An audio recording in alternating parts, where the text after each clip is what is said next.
much. Good morning. Good morning. Thanks. Have a seat. Have a seat.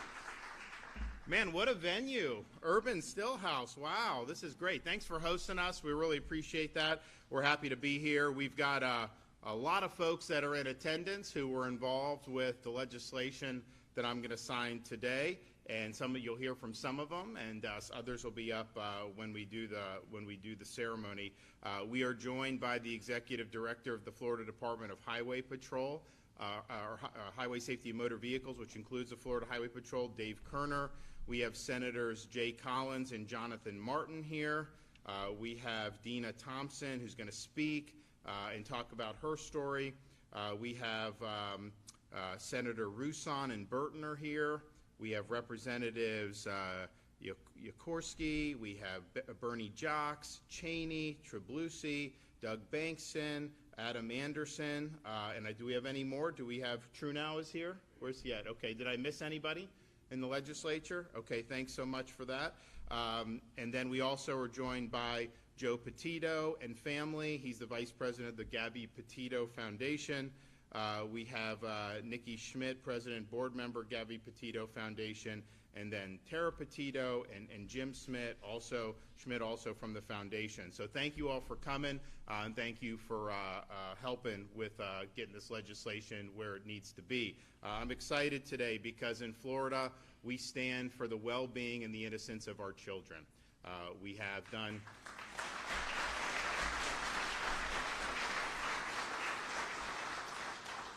We have taken action over these many years to protect the well-being of our children in a variety of ways, to support the rights of parents, particularly as it relates to education, and to ensure that those that do children harm are held accountable, including, more recently, reinstituting the death penalty for pedophiles. And we actually have a case that's trying to do that.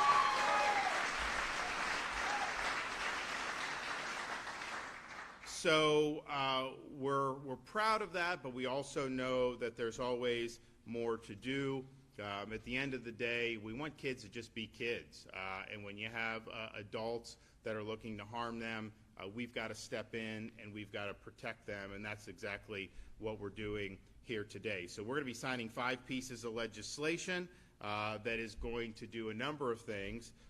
One of the things that we are going to do is we are going to crack down on the grooming of these minors.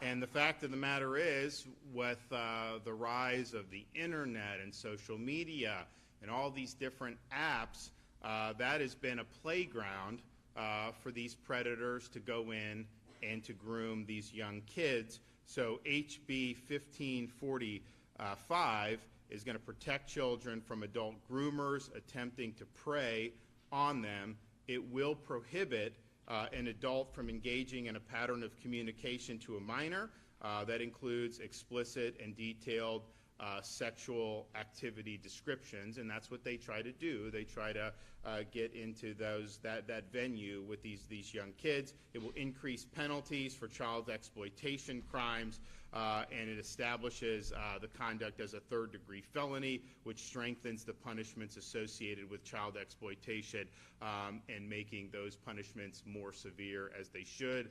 We want to deter this from happening. As much as we've done in Florida, and we've done more than most other states. I mean, this whole online stuff is a major, major cesspool, and even the most diligent parent is not going to be able to do it alone. And so we're stepping up to say, don't even try to do that in Florida. You are going to face significant consequences if you do. We're also signing HB 1131. So this is going to create a grant program within the Florida Department of Law Enforcement that is going to facilitate online sting operations. And so, Florida will be our very own grant program to catch a predator. We're going to be doing that in really significant ways. I'm also signing HB 1235, which creates stricter guidelines for sexual offender registration. I mean, for example, some of these offenders will register, which they're required to do, but then they will set up shop at a temporary residence where they're not registered. So maybe you're registered in Fort Myers, and then you have an apartment in St. Petersburg, and you go in, and a parent will look to see if there's any offender maybe in their apartment complex, and it won't show up because they're registered many miles away.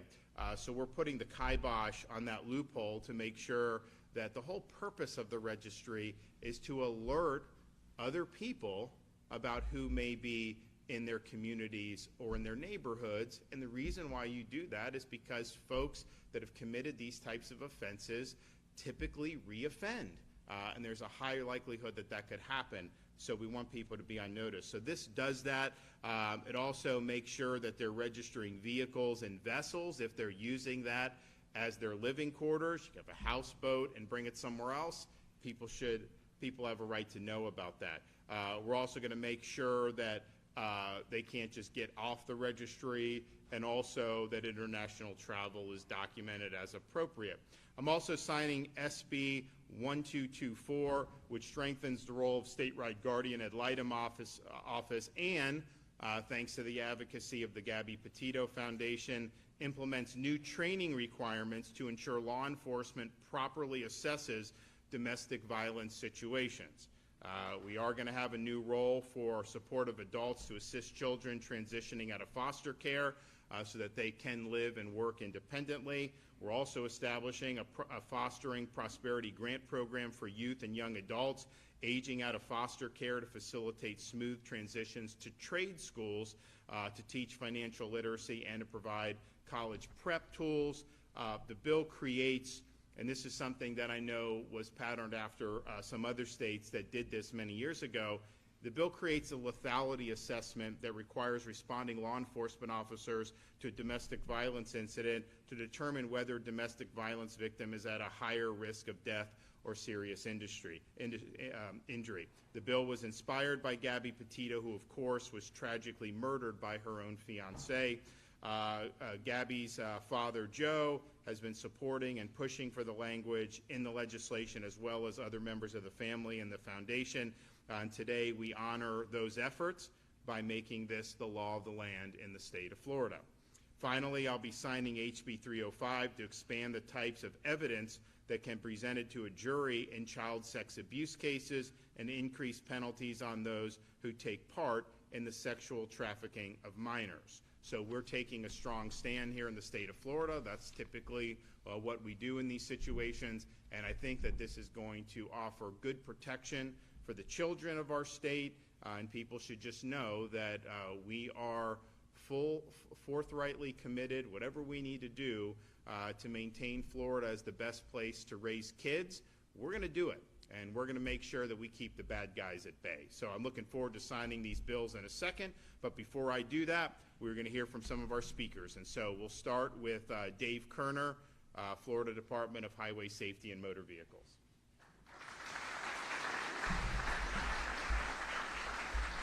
Governor, thank you for this opportunity. It's really just a beautiful setting, but more importantly, I'm excited about the legislation that will be signed today by the governor when we talk about protecting children from, it's not even fair to just call them perverts, because that doesn't do it justice. They are the manifestation of evil. And so when we talk about enforcing and holding them accountable, we have to look to the legislation that empowers law enforcement. And I'll speak very briefly, Governor, about House Bill 305, and I'll put my hat on as a former special prosecutor. We talk about how hard we work to protect the rights of the accused and the due process, and that's the foundation of our Constitution. But what about the rights of the victim, and what about the rights particularly of minor children that have been sexually abused? And so this bill allows for some very common sense reform to our criminal code, right? Our rules of evidence and our Florida rules of criminal procedure. Why shouldn't we be able to tell the jury about the out-of-court statements that children make shortly after being abused? We know that the science says that we can rely on those out-of-court statements. The jury should be able to hear what their recollections were at the time that they were abused. The governor talked about online sting operations, House Bill 1131 by Representative Temple.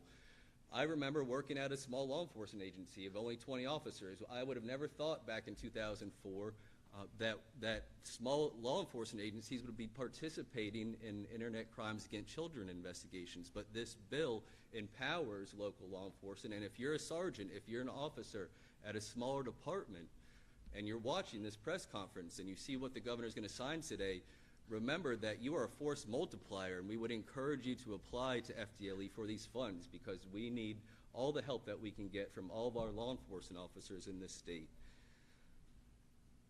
And then finally, we'll talk about very briefly House Bill 1545, child exploitation offenses by Representative Baker. The governor talked about this, but when we have adults, men on the internet talking to children about detailed verbal descriptions or narrative accounts of sexual activity, sexual conduct, or sexual enticement, we know where this is going to end. And when we talk about enforceability, we need to talk about prevention. And this empowers law enforcement to start preventing these crimes from ever happening. I think it's an outstanding bill. And I'll close by saying that this legislation as a whole, all of the bills put together, both enhances enforceability and accountability, but just as important, it also amplifies prevention and detection that needs to occur to keep our children safe. And I'll close by saying, because of Governor DeSantis' leadership, Florida is the freest state in the nation. But that freedom stops when you come here to commit a crime, particularly against the children in this state. It's an honor to be in your presence, lawmakers, and it will be an honor to watch our great governor sign this great legislation. Thank you.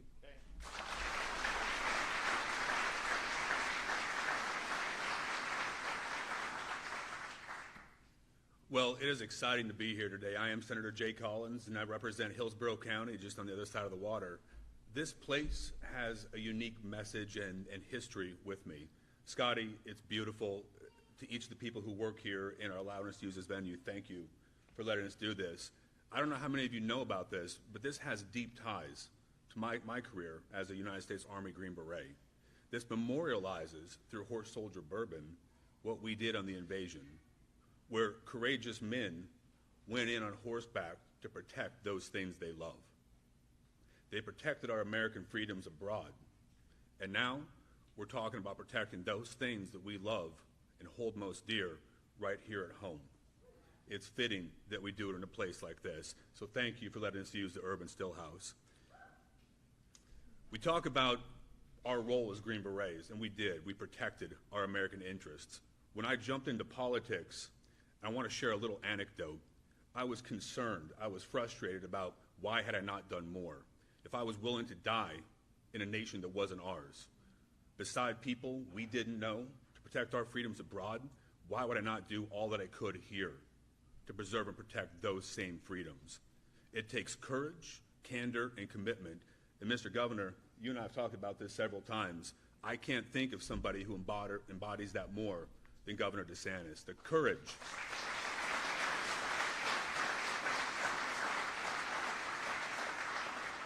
The courage to do what's necessary, the candor to speak the truth, and it's the commitment that separates this. It's a commitment and the accountability where Florida shines. And my friends, that is what we're here today talking about, holding people accountable so we can protect those things we hold dear. Mr. Governor, thank you for the opportunity to be here, and thank you for leading the way in Florida, and thank each of you for being here. God bless each of you, and may God continue to bless this great nation.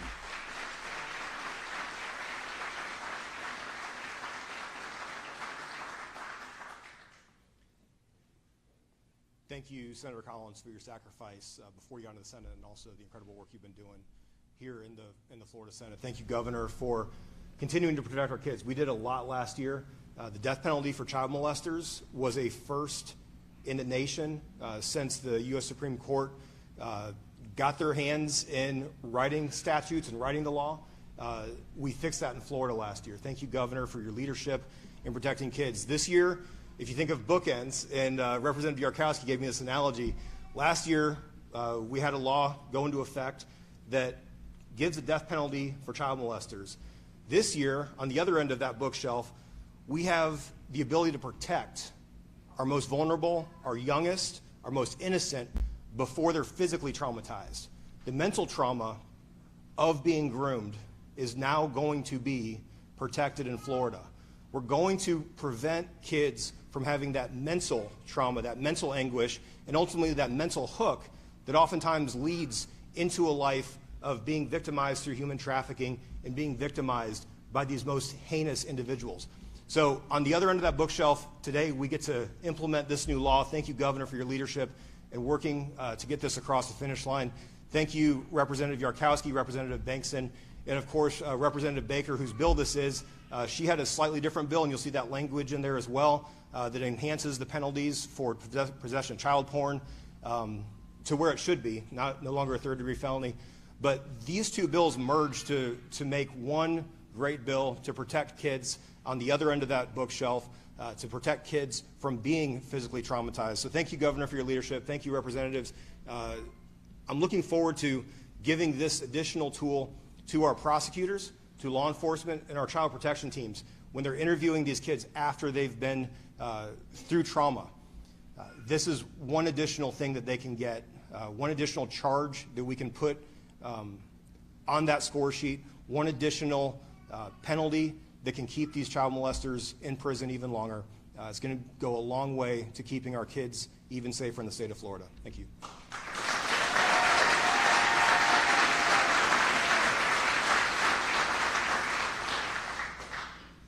Good morning, everyone. My name is Dina Thompson. Some of you may know me, some of you may not. But 5,287 days ago, my daughter, Summer, was lured away by a sexual predator. Ironically enough, he actually had child pornography on his computer that had been turned in months prior to her disappearance. However, the wheels of justice do turn slowly sometimes, so he was not caught prior to abducting, raping, and murdering my daughter. Summer was recovered in the Georgia landfill 2 days later. She is a twin. She was 7 years old, and I couldn't have asked for a better state to be in.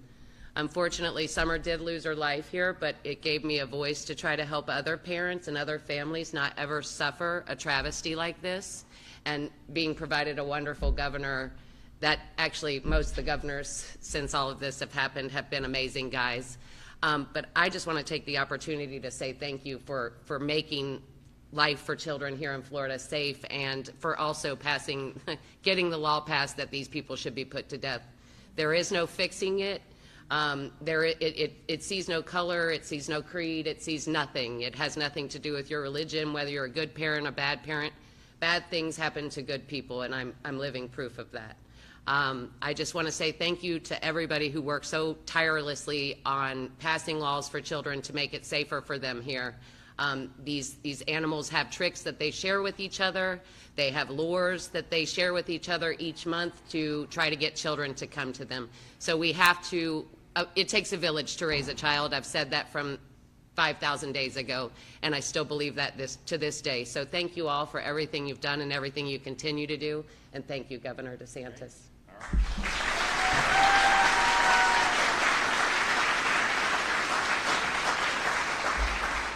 All right, so all of our participants that are going to come up, we'll go ahead and we'll get this done.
good.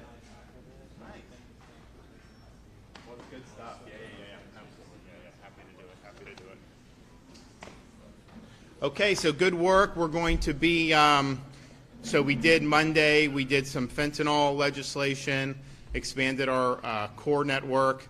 Yesterday, we did the retail theft legislation to where, we're not going to have toothpaste locked up in pharmacies in Florida. Like, you don't steal. If you steal, you're going to get held accountable.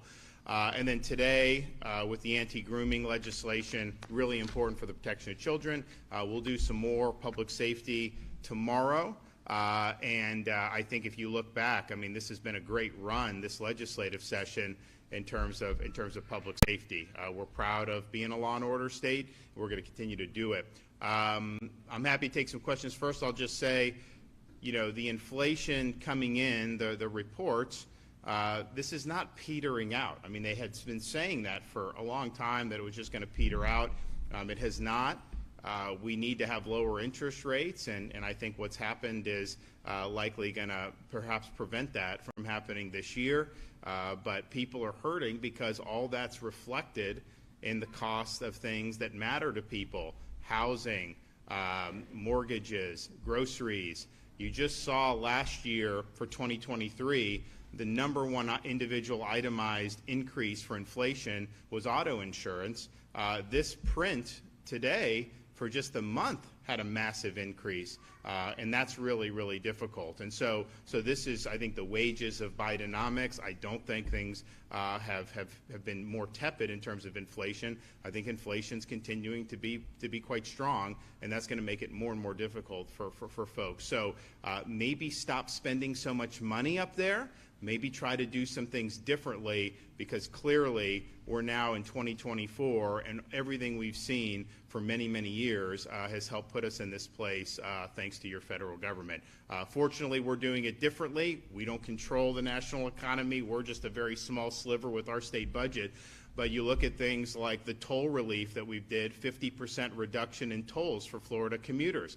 That matters. You look at all the tax relief we've done in the last few years. We'll announce some more coming up in the ensuing weeks. That really, really matters. So we're going to continue to do that. But that report was problematic. But I think it's reflective of what people are feeling. There's a lot of people in the media trying to say like everything's so great. The reality is these things are becoming more and more unaffordable, and it really hasn't petered out like they had predicted.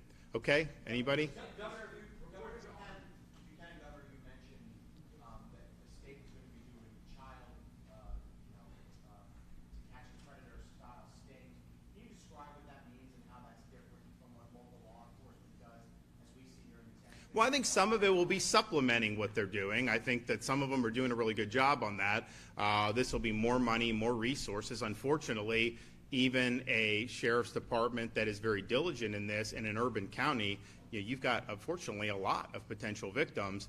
So I think some people have done a really good job. I think it'll supplement. In some areas, maybe there'll be new things. A lot of it depends, and I don't think it's uniform throughout the state. But this is real money that is going to be made available to be able to really, really deter the online predators. And it needs to happen, and we've done a lot on it. But we need to make it so where people are deterred from doing this in the first place in the state of Florida. You spoke up against predatory student loans, and you offered the opportunity for universities to take accountability. You offered discharging bankruptcy as options. We were talking about that last year. Why is the state of Florida filing a lawsuit, joining the lawsuit against the Biden student loan plan? And how does the discharging of bankruptcy differ from just simply canceling the debts outright? Because he doesn't have constitutional authority to do that. It would require legislation. And not only that, they've gone down this road. They don't have the ability to get it through Congress. He acted, and he was slapped down by the U.S. Supreme Court. And they're doing it again to try to do it. But what I propose is much different than what he's proposing. What he's proposing illegally, he doesn't have the authority to do it, is to basically say, if you're a truck driver, you didn't go to college, you don't have student debt, sorry, you're going to have to pony up. to pay the student loans of somebody, who maybe got a degree in sociology or something and is not gainfully employed and can't afford the loans. That is not fair, and that's not something I've ever supported. Now, hold on. Now, having the universities back the loans, to me, is just, because the universities benefit when students take out exorbitant loans. The universities benefit if somebody takes 6 years to get a bachelor's degree rather than 4 years. And what have they done in the era when there's been a lot of the free money out there with the student loans? Has the education gotten better at these schools? No. What has it done? It's led to a massive administrative bloat that has happened. And obviously in Florida, we eliminated the DEI offices here, but a lot of that is what's happened. So the incentives have not been good, and I do think some of these students, and that's why I offered what I offered, because I do think some of the students were sold a bill of goods that somehow these degrees were magic, but who is responsible for this mess? And I think the university should be in a situation where they're responsible. And if you're graduating people that are gainfully employed and have successful careers, then it's never going to matter. And so maybe you got to do maybe you have to do less zombie studies and do more things that actually matter in the universities. That's what it's all about. So I think that the fact that I've had, I think, a very strong proposal in student loans does not mean that you just unilaterally cancel loans that you don't have the authority to do and impose that burden on taxpayers, many of whom have not taken out student debt and have managed to do okay. So they're just different things. But he does not have the authority to do what he's doing. I think what he's doing is, I think it's an election year thing. I think he's trying to generate votes. I honestly, as bad as the border is, I wouldn't be surprised. You're hearing these reports. He may close the border after all. And I think if he does it, if people say, well, why didn't you do it the first 3 years or whatever? But I think that they're thinking, hey, if we just close it through the election, people will forget about the border as an issue and that somehow that's going to help them. Look, I don't know. I mean, that'd be very cynical if that worked. But I wouldn't be surprised if he's doing that. I think he's maneuvering to try to figure out ways to give himself an advantage in the election.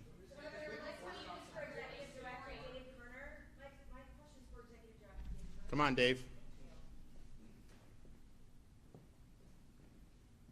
Yep, how can I help?